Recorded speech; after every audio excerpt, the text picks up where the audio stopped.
আপনারা জানেন গত 28 তারিখে 39 মনো বিধানসভা কেন্দ্রের চালতাছড়ি এলাকাতে ত্রিপুরা প্রদেশ কংগ্রেস কমিটির মাননীয় সভাপতি আশিস সাহার উপস্থিতিতে একটি দলীয় অফিস উদ্বোধন হয়।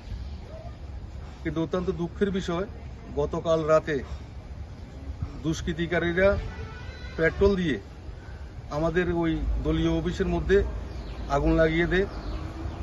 এই যে ঘটনা, আমরা ভারতের জাতীয় কংগ্রেস দলের পক্ষ থেকে তীব্র নিন্দা এবং ধিক্কার জানাচ্ছি।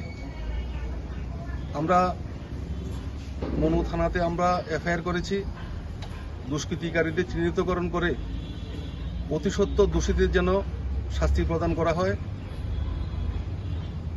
আসলে ভারতের জনতা পার্টির যে সরকার, এই সরকার ভারতের জাতীয় কংগ্রেসের যে গণমুখী যে আন্দোলন, সেটাকে ভয় পাচ্ছে।